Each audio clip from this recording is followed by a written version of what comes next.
What is up, Mets fans? Welcome back to officially, the first episode of the 2025 MLB offseason. The Los Angeles Dodgers are your World Series champions. Take down the Yankees in 5 games. Big comeback in Game 5. Yankees choked. Whatever you want to say, the Los Angeles Dodgers are the World Series champions. Pete Alonso is literally not a New York Met at the time of recording. And Juan Soto is not a New York Yankee. Yes, and honestly, that's a huge part of this episode. Juan Soto is a free agent. Pete Alonso is a free agent. The Dodgers win the World Series. There's a lot of things to learn from the Dodgers. I know James went deep into the notes when they were up 3-0, and he's got a lot to talk about here.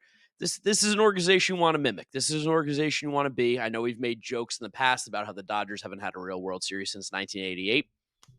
It's over. It's done. They have one. They won in 2024. There are no asterisks. There are no caveats. There's nothing. The Dodgers are the best team in baseball. They won the World Series, took down the Yankees, who are the AL Central champions. We're going to talk about everything as we always do and talk about a little bit Mets too. So hopefully you guys enjoy this episode. If you do, make sure to drop a like over on the YouTube channel at the Mets'd Podcast. Subscribe over there. Follow us on all our social media at Mets'd on Twitter, Instagram, and TikTok. And if you are listening to us, Apple Podcasts, Spotify, Google, drop us a rating, drop us a review. Make sure you download and subscribe. James, I honestly saw you at the bar. We'd been hanging out. We were watching with some friends. A couple Yankee fans see their hearts ripped out of their chest as they choke away a 5-0 lead. Garrett Cole forgets to cover first base because he's an idiot. I didn't know you were wearing a purple sweater this entire night. I literally thought it was almost slate-colored. Mind-boggling to me to see this right now. Yeah, I think just you're kind of fucking colorblind, but what a masterclass in blowing a game from both of these teams in Game 5 of this series. So it's unbelievable. Happy Halloween to everybody as well. Happy Halloween. Yeah. We're recording this late at night, so happy Halloween to everybody out there. But for the Dodgers to go through this game and more or less punk Game 4, go Ben Kasparius, Daniel Hudson gives up the grand slam. Wait, let me finish. Daniel Hudson gives up the grand slam. Landon Knack, Brent Honeywell for the rest of the game. In a 1-run, 2-run game, let that shit go by. And then to come out in Game 5, have Blake Treinen throw the most pitches of any pitcher in your staff in a single game, and to backdoor win because Aaron Judge drops a fly ball, Volpe makes a bad throw, and Anthony Rizzo and Garrett Cole can't figure out who's at first base. Like that's amazing shit. Love watching the Yankees choke it away. Can't believe the Dodgers backdoored their first real World Series in almost 30 years. But watching that game, it was kind of a battle between who wanted to win less. Yeah, I walked into the bar, I think like the third inning with you guys, and it was already 3-0. I think they just hit the next home run or whatever. They got the 4th run in. Jazz. And you looked at me and you were like, this game's over. And I was like, he means it. Time to live bet the Dodgers. Got him at plus 470. And the rest is history. Paid for my Uber home, which was amazing. Love to do that. That's one of my favorite things to do when I go out and watch sports. Bet the team that's losing, bet the Uber home, and then you get a free ride back. There's nothing like it. And boy, oh boy, the Dodgers coming back against the Yankees in that fashion, like you said, was phenomenal. I mean, listen, I'm not happy that the Dodgers won the World Series, but I am more happy that they won it than the Yankees because that would have been just a nightmare, especially with a 3-0 lead. If the Yankees somehow came back in this one and would have ended up being World Series champions, that would have been an intolerable year. And what was a phenomenal year for the Mets, a great year for us Mets fans, something that there's a lot of things to look forward to. It just wouldn't have been right if the Yankees would have been able to celebrate this year. So I'm glad they didn't. At the end of the day, I can sleep well knowing that the best team in Major League Baseball, the team that was supposed to win, did end up winning, and the true World Series was the NLCS. Yeah, 100%. But it's also just so ridiculous that Dave Roberts royally, absolutely fucked these last 2 days. He did. But I'll say this. I think he's getting a bad rep in Game 4. I think what he did in Game 4 was fine. Game 5, but here's where it gets compounded, is because of what happened in Game 4, Game 5, you can't have Jack Flaherty throw one inning. You just can't. Yeah, but also at the same time, they won the game. Listen, he took him out. Was it that bad? Taking Jack Flaherty out in the moment won them the game, truthfully, because the Yankees were all over him, because he didn't let Jack Flaherty do what against the Yankees, what he let Jack Flaherty do against the Mets in Game 5, which was give up 8 runs. But then he just led the parade of his best relievers when they were down multiple runs. And the only reason that he got back into this game was because the Yankees literally Miracle. diarrhea down their leg in the fifth inning, blew a 5-0 lead when they should have taken Garrett Cole out because they should have been thinking about the Galaxy brain. How can I win the 7-game series? The best This case is scenario. crazy. I'm serious. Hey, he got through the top of the order twice. It was a perfect situation right there. You could have put him on ice. He would have been ready for another 70 pitches in game 7. Take him out in that moment.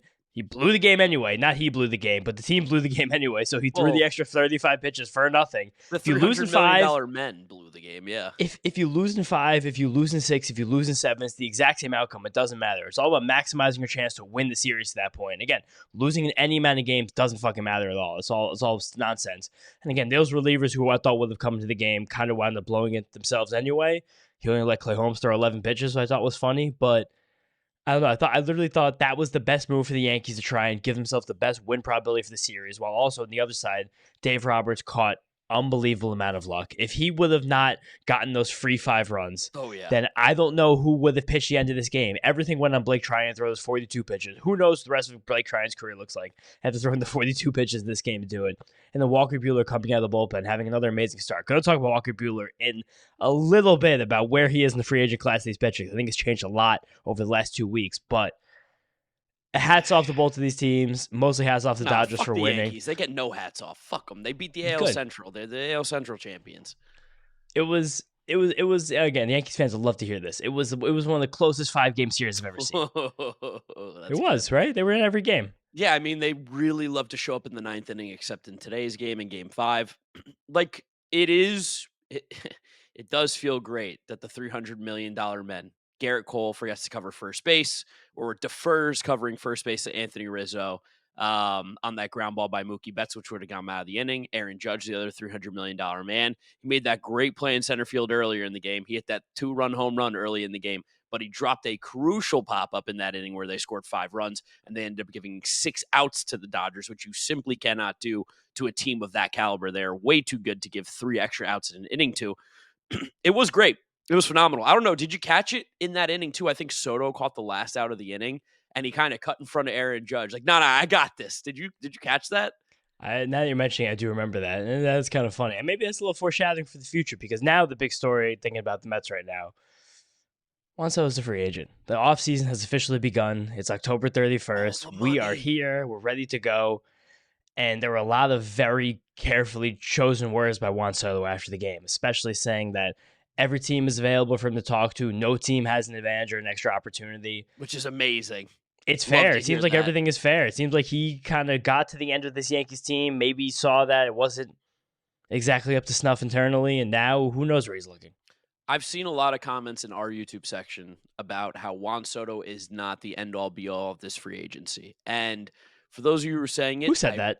Oh, there's a lot on our video when we talked about we were answering fans' questions and talking about Juan Soto. And I appreciate all of you that watch our podcast, and I love that you guys feel comfortable to interact with us. And please Do it more. continue. But in the same ilk, what fucking planet do you think Juan Soto isn't the most important player that could ever possibly come to this New York Mets franchise in the last 30, 40 years? I mean, he is without a doubt a generational talent. We are looking at someone who will go down, as long as things continue on the path that he's on, as one of the greatest baseball players of all time. What he has done through his 25, 26-year-old season mimics that of the greatest baseball players to ever play the game. We're talking Mickey Mantle, Ted Williams, Lou Gehrig, those guys. What he's doing is unbelievable. And this Yankees team, I remind you, is fucking bad without Juan Soto. This is a team that might not make the postseason without Juan Soto. He walked into this franchise, he walked into this lineup and made them a competitive team automatically. He changed the culture, he changed the dynamic. He gave Aaron Judge some help, which he desperately needed. Aaron Judge is a great ball player. I know there's going to be a lot of trash talked about how he disappeared. The lights were way too bright for him, and I think that's obvious based on his post-game remarks about how he's going to think about losing this World Series until he dies, which makes me think he doesn't think they're going to come back. That's a loser talk. We don't talk like that over here in the Mets world. We continue, we move forward. But if you do not think Juan Soto can completely alter what this New York Mets franchise looks like, if you don't think Juan Soto isn't imperative to get, I don't know what planet you've been living on, How can one of the three best players in Major League Baseball not be number one, number two, number three, number four, 1 through 10 in the most important things the Mets can do this offseason? I really like that hater mark has returned. Oh, The I'm so Yankee back, hate dude. I'm is so back back. coursing through your veins. And the Yankees team did completely fall apart. And I think that we're going to leave the Yankee fall apart. You want 30 more seconds to talk about the Yankees joking? Ooh, yes. Okay. Jazz Chisholm's awesome. Love Jazz. Aaron Judge disappeared when the lights were brightest. Never forget that since Aaron Judge played New York, New York in front of the Boston Red Sox locker room after they won just a random game in the postseason, he's basically been non-existent. Giancarlo Stanton played well, but he's 100 years old, so who cares? Garrett Cole, I know he didn't necessarily give up earned runs, but he still didn't win the game for them, $300 million. Aaron Boone is a cuck. Is there any other words that I can say here? 5 seconds. 5 seconds. The Yankees lose. Okay, I'm good. Kill it. End it. Beautiful. Yankees lose. Yankees choke. Beautiful, beautiful beautiful hate by Mark. I love the monologue. I love putting the pressure on. We love little timers in this podcast. Timers are the best. But I think everything you're saying about Juan Soto and about like where Mets fans are right now in this free agency is a big lesson you can learn from the Dodgers, because there's a lot of shit that this Dodgers team has done in the last couple of years that are like, okay, this is one of the best teams in baseball. This is an organization to model yourselves after. I mean, it's the plan and the blueprint is right in front of our face. It's so obvious. And the number one thing I think this Dodgers team, this front office does better than any other team in baseball is that, one, they're so willing to open up the checkbook whenever it comes up. But part of that, part two of exactly what I just said, you're opening up the checkbook when the right situation's in front of you. You're not buying guys who are in the middle. Like you're not Starling Marte. You're not that too, but you're also not giving 13 years to Trey Turner. You're not making sure that Javi Baez is your shortstop. Like you're not giving, $180 million to Dansby Swanson. When Freddie Freeman, Mookie Betts, and Shohei Ohtani are on the market, available to become guys on your team, you go all in, you get those guys. Because three guys who are going to be first ballot Hall of Famers whenever their career ends. That's the thing. Those are inner circle, like legit baseball guy types. Tell our kids about them. Literally, conceptually, right now, Francisco Lindor is that as well. Like that was someone that the Mets identified and went out and got. Didn't matter what it took to get him, because at the end of the day, when you make those trades, never really matters what you trade to get those guys. No. Almost literally never. We've been talking about this for a little bit the last few days, but anytime a team trades prospects, it's very rare when you go out and get like a superstar, a high level player, it ever comes back to bite you. It's hard for me to think of a trade for a superstar that ever came back to bite somebody. Can you remember who was traded for Manny Machado when the Dodgers got him? Because I think the best player is Dean Kramer, and then the other one's like a 30-year-old catcher who I think just debuted as a rookie with the Nationals this year, Drew Milas. So it's like, who the fuck cares? But this is the part of it. Like when you're going to open up the checkbook, you're going to go after these guys. It's not about signing a bunch of guys for $16 million a year. It's about going out and getting the one guy that's going to transform your franchise. And for the Mets right now this offseason, for a lot of other teams too, but we're talking about the Mets right now, that is Juan Soto. There's not a lot of opportunities to sign players like Juan Soto. This happened last year with Shohei Ohtani. It also happened last year with Yoshinobu Yamamoto, because he was a guy who this postseason was an absolute dog for this Dodgers team. Dodgers do not win this World Series. They don't sign Yoshinobu Yamamoto. If the Mets flip Yamamoto last December and we have Yamamoto and the Dodgers don't have Yamamoto, this could have ended a little bit differently. And I think that's another lesson for this offseason. It's not about spreading your money around to filling out holes. You fill out holes with player development. You fill out holes by identifying strengths and helping players like adjust and do new things. You fill out holes with guys you're bringing up from your own system. You have to add to your team the best of the best, the cream of the crop, and that is what Juan Soto is. And that is, again, a lesson going forward right here, and something to think about for Mets fans offseason, where this Dodgers team, if you think about the players between 25 and 10 million. I was just going to say that, yeah. There's not many of them. There's really not many at all. We're going to get there soon, but that's it. Joking about like who's even on the Dodgers bench. We don't even know in the postseason who's on their bench. You had, Austin Barnes, who's been, he's a professional catcher. He's been around forever, but Austin Barnes is not good. You had Miguel Rojas, who's, again, another professional. Miguel Rojas stinks. I mean, he's just not a good baseball player, and I kind of hate him as well. Fucking Tommy Edman was on the scrap heap. They got him for nothing, and Tommy Edman was huge. These are now bringing us to two more lessons that Dodgers team, this front office, can tell us about how to build a team that can win a World Series. Fucking Kevin Kiermaier.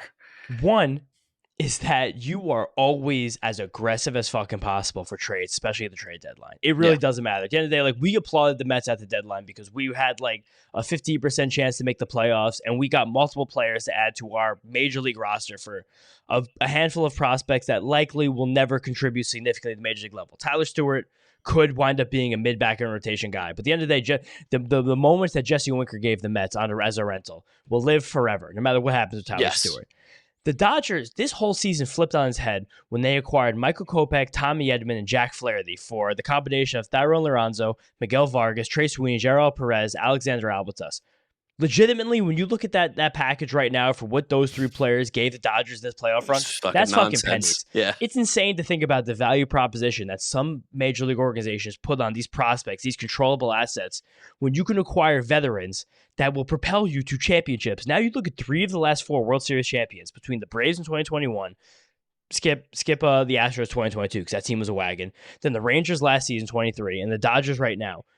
Those were 3 teams that absolutely massacred the trade deadline. Like, they went to the trade deadline, they stuck 2 hands in every other seller in the league, and they pulled out as many major league players as they could. The Rangers, not really as many major league players, but the combination of Scherzer and Jordan Montgomery pushed them into the playoffs. They tried, yeah. Yes, it was teams that put the foot in the ground, so we're going for it. Got to roll this Chapman. It doesn't matter as much for the Dodgers because they were already a lock to make the playoffs. It was just about filling out the pieces. And Jack Flaherty started the game 1 of 2 of their series for them, and they acquired him at the trade deadline. Michael Kopech was closing games. He was getting the biggest outs he possibly could. Tommy Edman won fucking NLCS MVP. I'm sure no one listening to this podcast forgets that, but they got those guys for nothing. But the whole point is that those guys become nothing when you have enough guys around them in the farm system that make them feel like nothing. If the Mets had a guy like Miguel Vargas, the Mets kind of do have a guy like Miguel Vargas right now. Where it's Brett Baty, and you kind of hold a little more value to that because you're struggling to do that. But this is going to be a year where the Mets have more position player eligible prospects coming up than we've ever had in our lives. We're going to have 4-ish guys who are rookie eligible who are possibly contributing at the major league level. Ronnie Maurice is not rookie eligible anymore. We just saw Mark Vientos go off. Brett Baty's not rookie eligible anymore, but he's going to be around. Luis Angel Acuna, Jet Williams might get a look. Jet Williams. Coming out this week. We got an interview coming out with Jet Williams next week. You guys are going to love that. But there's going to be an influx of Mets guys. But again, this is part of the building like the Dodgers. Like, you start having those guys like that, you can get aggressive at the trade deadline. Because these other teams, excuse my French, these fucking stupid teams will take basically any prospects at the deadline. I understand, especially the Edman trade, the Tigers really wanted the major league caliber shortstop. They got Trey Sweeney. And having Trey Sweeney probably helped them get to the playoffs. And you know what? Wow. They got to the playoffs. It worked. It did work. It worked. What are you going to tell me? It didn't work? True. It worked. That's part of it. But then the second part of this is... Which is also funny because, oh my God, wait, Trey Sweeney, former Yankees prospect, just helped the Dodgers win the World Series. How amazing is that? He did, single-handedly. Holy shit, second part of this, building a team, trying to figure it out, you just can never have enough good position players. The Dodgers literally got themselves just enough because of the Tommy Edman trade deadline. But, like, Teoscar Hernandez. Like, thinking about when they signed Teoscar Hernandez, people were like, this is ridiculous. Where is he going to play? To be fair, you don't need him. This podcast, we were like, we want Teoscar Hernandez on this Soler. We were Soler guys. Soler guys. I'm not going to revisionist history. I wanted Teoscar Hernandez then. I was very Teoscar forward. We like both, but at the price point, we thought Soler. But then Teoscar signed for less. And then a lot of people are like, how could the Dodgers do this? They have so many players already. Doesn't fucking matter. Getting dudes is getting dudes. Like, getting a 5-hitter is fucking sick. Like, you can play Teoscar Hernandez in left field with some of the worst defensive metrics in all of Major League Baseball because he hit 33 homers with 32 doubles, 100 RBIs, and had an 840 OPS. Season. Like, it doesn't fucking matter. Changed the whole team. Changed the whole complexion. Gavin Lux hung around the team forever. He was called a bust a bajillion times on Twitter. This guy took big at bat after big at bat. He wasn't always great, but he 101 fucking played. OPS plus. He was a league average hitter who's hitting 9th in this order. And he played. He played decent defense at second. He tried to play short at the beginning of the year. He couldn't do it, but he just hung around. He was he was. I'm never the guy who says this shit. But he was such a good base runner in this World Series. He was taking the extra base over and over again. He was busting his ass to first base. Like, he was great. And they have Hayward, Kiermaier, legit veterans hanging out. Again, we said before, they get Edman for nothing. It's just like getting dudes on the roster, getting real major league players that take tough at bats 1 through 9 in a playoff series. That shit is so important, and this team did so well at bringing that all together and doing that. And I think even like looking back at what the Mets have done the last few trade deadlines, granted, 2022, it did not work out, of course. Tyler Naquin, Darren Ruff. Look back at the guys the Mets gave up. J.D. Davis was like, they gave nothing to the sky is falling. None of those guys have come back to hurt the Mets in that Giants organization. They never will. It's not going to happen. The guys that they trade for Tyler Naquin, Hector Rodriguez had an amazing first season after the Reds. This past year, he took a step back. Like, this prospect hugging is something that I think has handcuffed a lot of baseball teams in general that are afraid to be great. The Dodgers have not been afraid to be great. It's not afraid to be great. It's afraid to have to spend money to fill out your roster. I guess that's because if one prospect becomes a major league regular player, like bang, one of your 26 is free now and you're set there. But also, this is what's great about the Dodgers and hopefully will eventually become great about the Mets. When you have like 30 guys, you can just trade them, and there will be somebody else who will end up being that guy. So it's not really an issue. And I think the Mets farm system is on that right trajectory from what we've seen in the last couple of draft classes, from what we've seen in the last couple of years with player development. The farm system is moving very much in the right direction. And we have got some dogs that are coming up. There are guys that are still not even getting any sort of hype that we've talked about in our prospect reports before that we're going to start talking about even more next season because they're going to have more of an impact. And that's how you end. Boston Barrow is the exact guy I was thinking of. I love that we're on the same page there at 3:00 in the morning. But this is how you build a winning franchise. I'm going to even tip my cap to the Yankees. The Yankees have done an great job with this. An incredible job of convincing the rest of the baseball world that their terrible fucking prospects are good baseball players. And every single year, you will see the Yankees trade guys that are apparently these top prospects get traded to teams, turn into nothing, and the Yankees get back major league players year after year. They traded fucking nothing for Jazz Chisholm. He's got 2 more years of control. He was a stud third baseman, one of their best hitters in the second half, and they gave up nothing because they were able to convince people that Augustin Ramirez, who maybe he'll be an okay player, maybe he'll be a great player. You know, it doesn't fucking matter if he's any good to the Yankees because you got Jazz Chisholm. These are the things that the Mets need to look to do moving forward. And I'll tell you this. The Yankees did objectively trade nothing. Augustin Ramirez is probably a fringy top 100 prospect. Yeah, probably the 130th best prospect in America right now. He was probably the best prospect that was even still traded at the deadline. So this even isn't like a Yankee problem. This is just a way a lot of losing teams look at players and the value of players in their own organization, where like they would just rather have a new shot at getting a guy who can be free for 6 years. Yep. And that's a problem for the rest of the teams. Fuck them. Not us. That could be a really good thing for the Mets. You could do anything you can to get good major league players. Jazz with 2 years of control was traded for bits, pieces, pennies, literally nothing. Guys who will simply never be as good as him. Jazz Chisholm never played third base in his life. He walked over third base second half this year, and based on OAA, was one of the best third basemen in baseball. Like that's just and had like player. A 140 WRC plus, I think, as a Yankee. It's just a ball player. Do you make those moves as winning teams? I will say it does feel great that the Yankees didn't win. I gotta really hammer that home that they are not the World Series champions. This is great. It does. We can't talk about that too much. We gotta focus on the Mets. Focus on the Mets. Nothing that's crazy about the Dodgers. They won this World Series, and they had Glasnow, Kershaw, Dustin May, Emmett Sheehan, Gavin Stone, River Ryan, Tyler Gonsolin, all on the injured list. Tyler Gonsolin, Tony Gonsolin, jeez, it's 3:00 in the morning. Though that collection of guys was 7 guys I named, 8 guys I just named. If you just took them and you just put them in a pod, put them on another team, it's one of the top 5 rotations in baseball. Oh yeah. So, yeah, and then last year they lost. They let Julio Urias scumbag walk away for free, who was one of their most clutch postseason pitchers over the last 5 years. So there's something about this numbers game that it is for pitchers, where it's just get as many guys as you can, develop as many guys as you can. That's very important. The other part of this that's really important that we're going to hammer home hard. I'm going to hammer this home hard this offseason, especially for the Mets. What? Dude, Ben Kasparius threw 8 innings in the regular season for the Dodgers. You know how many he threw in the postseason? That's crazy. Like 12? He threw, where'd it go? Postseason pitching. He's thrown like 7 in the postseason. Like just having that glutton or that plethora of arms that the Dodgers had and the plethora of just major league enough players.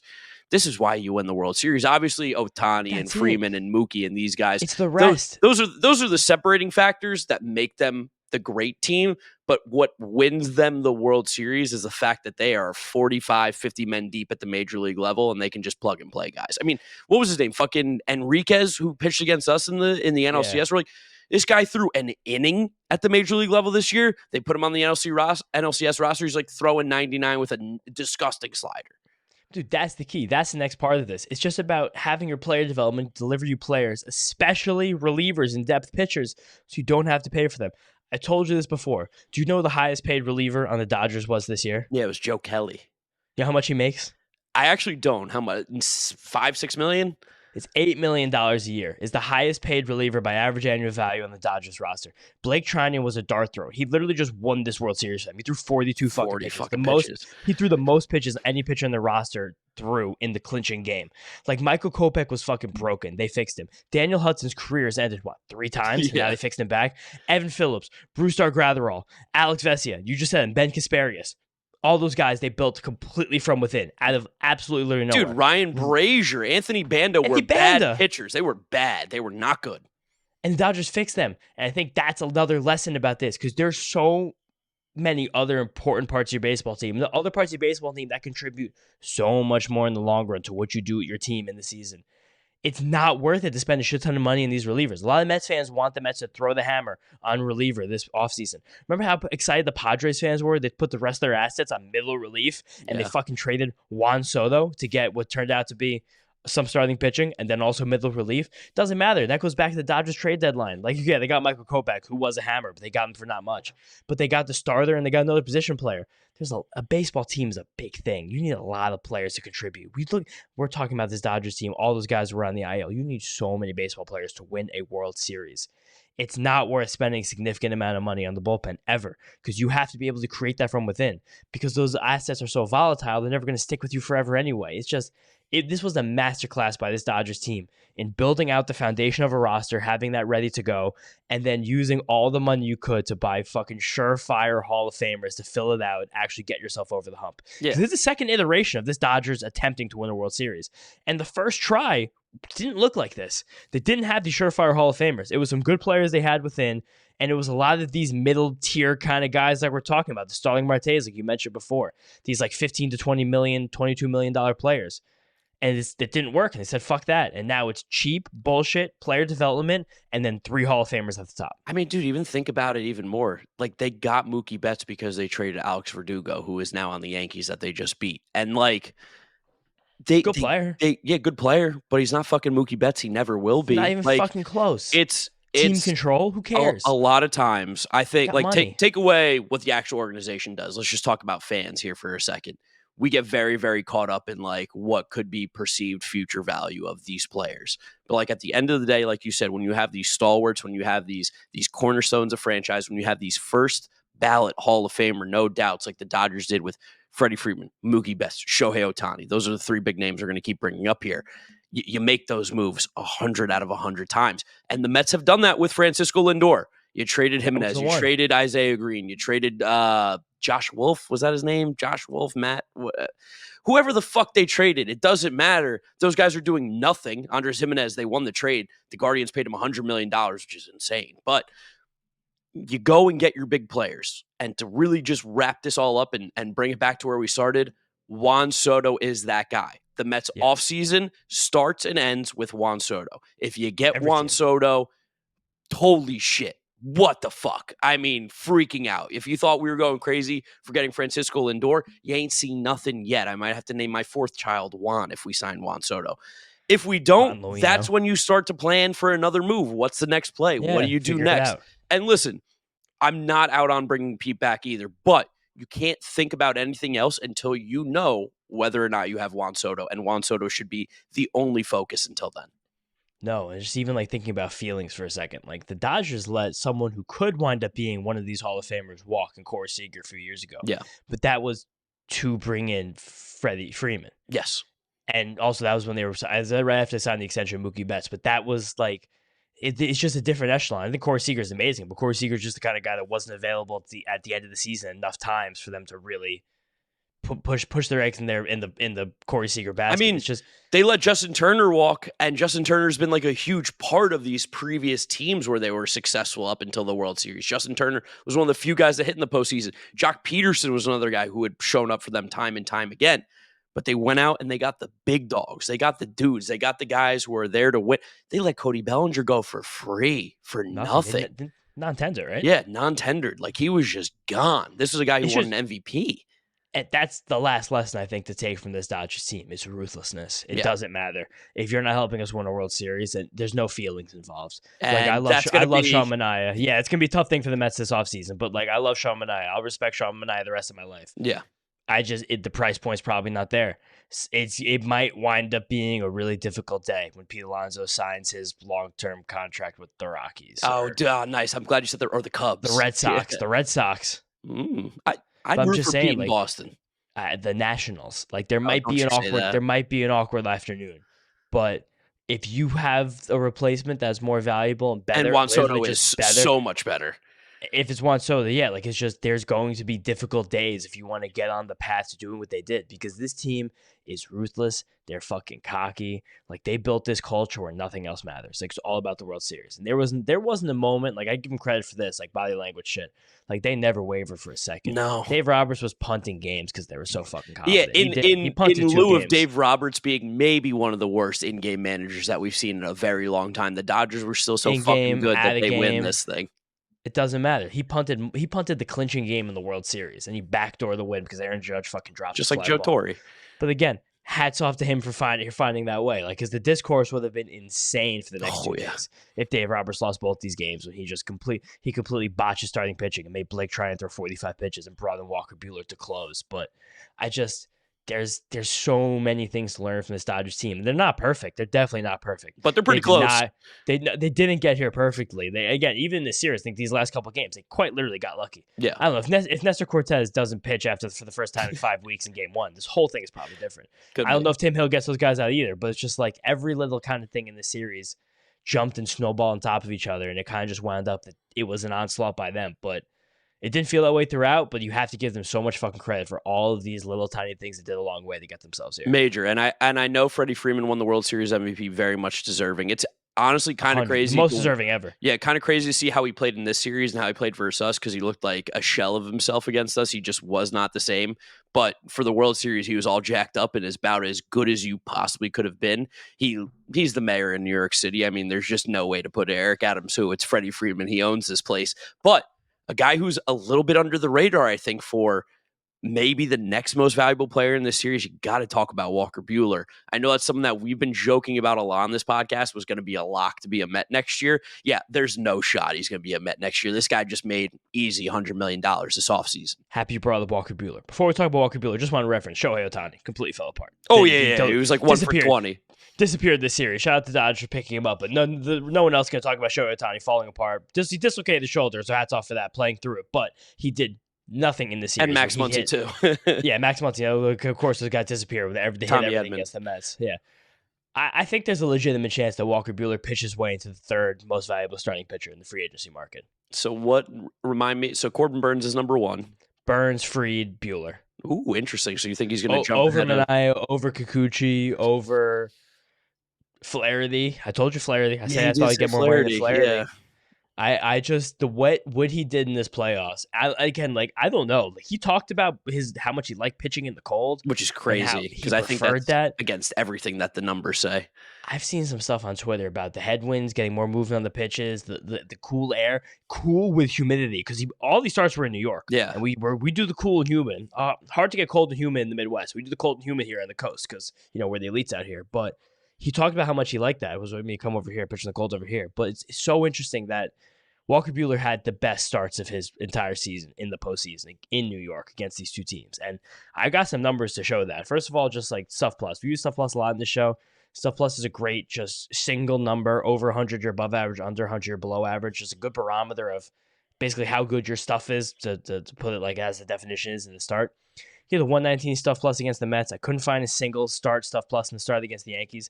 His regular season high was 109. He only got over 100 twice all season, and they were in the middle of the year. So just that start against the Mets and that one against the Yankees were special, and they were even more special because that 119 against the Mets, that was his highest Stuff Plus for any single start since 2021. Damn. It's a long fucking time ago. Tommy John. Literally locked in for these games, and then just some regular pitch movement stuff here.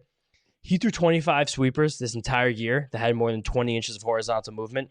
20 of them were in the playoffs. Damn. 17 of them were against the Mets and Yankees.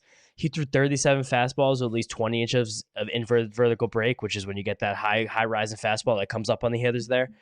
25 of those were in the playoffs, and 21 of them were against the Mets and Yankees. Yeah, I mean, he So looked disgusting. back, Like totally back. his stuff. I know I've been a big Walker Buehler fan from when he really had his breakout with the Dodgers coming out of Vanderbilt, and I was like, damn, like not only like mentally is this guy I think a stud. Like he's a frontline starter mentally. He's a dog, maybe a little bit of an asshole, but like you kind of need that. He's got a chip on his shoulder, but the stuff was really good. And then we saw the injury. The stuff kind of fell off a little bit. He totally got it back here in the postseason. Like what we saw here all the way is not just frontline starter stuff. This is ace material stuff. This could be a number one for a team. And that's crazy because he just put out, 2 years a day there where that wasn't even close to true. Bad, yeah. We were talking about Walker Buehler getting a Luis Severino deal 3 weeks ago. And now we're talking about Walker Buehler getting $100 million. Again, we could be talking out of our ass. We could be very wrong. Maybe there's something that we're missing because we're podcasters that we're not in front offices and whatnot. Based on the stuff that we've seen, why would you not? Like you just saw Jack Flaherty get shelled. A team sees him a second time, they fuck him up. He lost velo. He did not look sharp. Why would you not pay Walker Buehler what you thought would have been the Jack Flaherty money this offseason? I'm gonna rattle off a few pitchers who are going to be free agents, and you tell me if you'd rather give them exactly if you were told that these two guys are going to get the exact same money. I'm not going to tell you what the money is. But Sure. Would you rather have Walker Buehler or this pitcher? Corbin Burns. Garrett Cole. Oh yeah, Garrett Cole. He's going to stick. Yeah. He's going to stick. He's going to opt out to do the 1 year. He's going to be fine. Snell. Fried. That's a close one, but probably Fried still. Yeah, I think I would do Fried too. So now it gets interesting. I think those guys are I forgot about Snell before. I said the top 3, so top 4. But now it gets very interesting. Kikuchi. I'm going to go Buehler, but I know you're a Kikuchi guy, so I think you might lean there. I think I might take Buehler. Flaherty. I'm definitely going to take Buehler right now over Flaherty. 42-year-old Justin Verlander. Yeah, Buehler all day. Sean Manaea. That one's interesting because we do have a longer period of seeing what Sean Manaea has done and that adjustment. What do you mean longer? Like 3 months versus 2 starts? Like 100 innings versus 7. Like, I mean, I want Buehler to pitch the bullpen. I want 50 simulated pitches in Arizona. This is the confusing part. I want to see if it's real. Ceiling-wise, I think Buehler has the way higher ceiling. I just said he could be an ace in your rotation where I don't think I would ever feel comfortable with Sean Manaea being my one like he was with the Mets this year. But I think there's less risk right now with Manaea, so I'm going to take him ever so slightly. Waka. Oh, Buehler. Okay. Evaldi. Buehler. Okay, so that's the line right there. Yeah. So you think he's definitely behind Burns, behind Fried, behind Snell. And I think you could make an argument. On the same tier as Kikuchi and Manaea. Pivetta? Yeah, I'm taking Buehler. Yeah, I know. You're not going to get me on Pivetta. Pivetta is going to be a New York Met. Pivetta will be Met. Pivetta now locks in the Met. But I think a good part of this discussion is the fact that this starting pitching market got a little bit deeper in the last couple of weeks. It did, yeah. It did a little bit. Sean Manaea proved himself. Michael Wacha's a dog. Yusei Kikuchi, good. Snell, Burns. We said it before, Nick Martinez. Jordan Montgomery is going to be a hilarious option. Fucking hilarious option this offseason. I can't wait for the Jordan Montgomery 1 year, $16 million. It became a little more interesting for a big glump of these guys at the top. It's funny now. I'll tell you what, it's not a bad place to be if you need like 7 starting pitchers. Not the worst place to be when you're trying to find 450 innings. Not the worst place to be at all. 550 innings. There's been way worse off seasons for pitching for sure. Definitely a lot worse. But Mets have opportunities here. They really do. I don't think that this is going to be the scorched earth Mets offseason. A lot of Mets fans, a lot of Mets pundits are claiming it to be. Yeah, I mean, it's Juan Soto. That's kind of the whole thing. Yeah, I think that, again, sorry to burst the bubble here. We're going to do a ton of offseason content. I'm excited to do a ton of offseason content starting with this and more next week. The Mets will get Juan Soto. I don't think they're going to give out a contract more than 5 years. I don't at all. I think that's pretty fair to say. And I think Pete would be the 5-year deal they give out. And I think past that, you're Kikuchi, you're Manaea, you're Buehler, you're Snell, you're Montgomery, you're Nick Martinez, you're Nathan Eovaldi, you're Nick Pivetta. We were joking today Kelly if he shakes loose. How because apparently the Cardinals are tearing it down. I was not aware. I was not made aware to this, and I was like, trade for Nolan Arenado, put him at third base for a couple more years. Vientos at first. Who says no?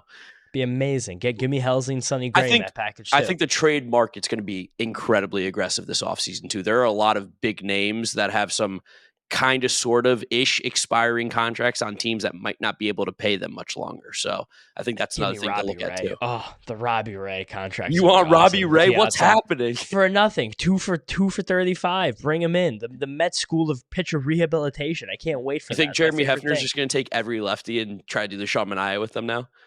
He might, which is crazy, but also like again, the Blake Trinan thing is also such a good lesson. It's just like get some relievers that are nasty, but they're injured. Like I'm trying to look at who they could be in the staff right now.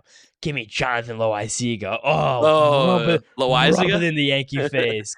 Rub that in there right now. Just scrolling around these free agents, but it's just there's always opportunity out there. It's just about finding it. It's not really about buying the most expensive free agents. It's about getting the most value by the ones you pay.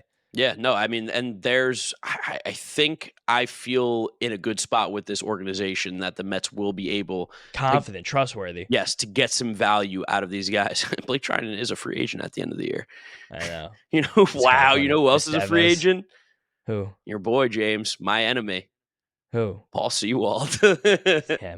Also, the enemy of half of New York, Clay Holmes. Like, there's going to be some funny little contracts given out this offseason. Luke Weaver is a club option. Good for the Yankees. That's amazing. Sir Anthony Dominguez is going to make someone look really smart. I know it. Bring Brooks Raley back. That's all I ask for. Jeff Hoffman's going to get paid way too much by the Angels. I think that's a lot. It's the Angels closer next year. The Angels are going to be like, how do you want $40 million for 4 years? Yeah, I'd love it. Tanner Scott. It's going to be such a bad Rocky. Jorge Lopez. I mean, hey, it worked out with the first Did you time. say Tanner Scott's going to be a bad Rocky? Yeah. That feels about right. Spencer Turnbull's going to give somebody 100 great innings. Like, there's just going to be so much bullshit in this free agent list. I can't wait to parse through it. I can't wait. This is the shit we love on the Mets'd podcast. We live to tell you guys about these awful players that we love. Oh, I can't wait to give you guys just like 6 minutes on why Patrick Corbin is not the worst fifth starter. I can't wait for that. It's going to be the best. Matthew Boyd. You know what's going to be the best too? What? Juan Soto's a free agent. And like you said at the beginning of the podcast, he said it's fair game. Everybody's got a bit of a shot. And you know what's great when you're the richest team in Major League Baseball? Your shot's better than anybody else's right now. You got more money than the rest of these teams. Blank check, Stevie. Blank check. Give him your house. Give him your kids. Whatever it is. Whatever he wants, give it to him. Let him come stay in New York on the right side this time with the orange and blue. The Stones on Juan Soto say all 30 teams have a shot. That's so amazing. Awesome. 20 minutes after the World Series ended. So sick. Aaron Judge is talking about how he won't forget this World Series until he dies. Juan Soto's like gonna make like $700 million. Like, this is sick. I can't wait to get the fuck out of here. Yeah. Oh man. All right, James. Instant reaction. Juan Soto. Is he a New York Met? Yes or no?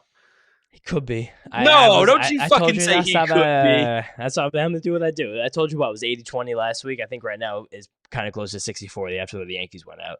I think Juan Soto is a New York Met. I think it's a good chance. Do you think there's any chance any other team could get him besides the Mets or Yankees? I think it's Mets, Yankees, Dodgers. I think those are the three front runners. Dark horse teams, don't count out the Red Sox.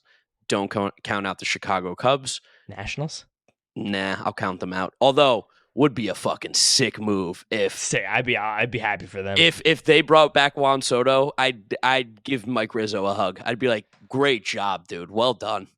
I'll say this before we leave you guys. Every year, Mark and I, the second the World Series ends, we look at the next year's World Series odds and we place a future or two. 2 years ago, 50-1, the Rangers, we hit that one. This year, 51, the Mets, we got fucking pretty close. Pretty close. This year, we placed two. One was a 40-1, the Toronto Blue Jays. No, 70-1 on the Toronto Blue Jays. 70-1, the Blue Jays. One was a 100-1 on the Pirates. And the one that I mentioned that Mark poo-pooed, but I did a little bit, 150-1, the Washington Nationals. If they get Juan Soto, things change. That's what I'm saying. They have some good bones there. They have some good pitching. I think the other sneaky, I'm going to give two more sneaky teams. Toronto Blue Jays, I think, are a sneaky team. That's a team that, probably right. Don't forget, they've been dying to spend big money the last few years. They just haven't been able to get anybody. They were the sneaky rich team. Yeah, team. Yeah, Rogers is like the Verizon of Canada. So they have Labatt. Labatt's their guys. They give him everything. Yeah, so I think the Blue Jays are a sneaky team. And again, the Giants have been dying to give money to somebody. the Giants, I think, would be somebody that could also sneak in there too. Yeah, but I think the Giants are just the Dodgers cook. I think That's fair. Yeah, that's fair. I mean, maybe I think the Dodgers could. I mean, the Giants could get through it, but Dodgers. I mean, Buster Posey. I don't know what's gonna happen. What about the Cincinnati Reds? You think the Reds make a big move for Juan Soto? Yeah, probably not. He'd hit 100 home runs. Yeah, they should. Also, before we leave, congrats on Yohan Ramirez for his ring. Yes, that is a Met this year that has won a ring. Good for Yohan Ramirez. I think that's all we got. That's all we got, guys. Thank you for listening. Thank you for watching. Subscribe to the Mets'd Podcast YouTube channel if you were watching this over there. We appreciate you. Drop a like. If you're listening, Apple Podcasts, Spotify, Google, drop us a rating, drop us a review, download and subscribe. You can follow James on Twitter at James_Shiano. I'm Giraffe Neck Mark with a C. Thank you for listening. Thank you for watching. Jet Williams interview out maybe Monday. Yeah, I think tentatively Monday. We're gonna have a bunch of stuff coming at you. The offseason's officially started. Pete Alonso's no longer a Met, and Juan Soto will be soon. That's all I got. Peace out, guys. Later, guys. See you next time. Let's fucking go, Mets.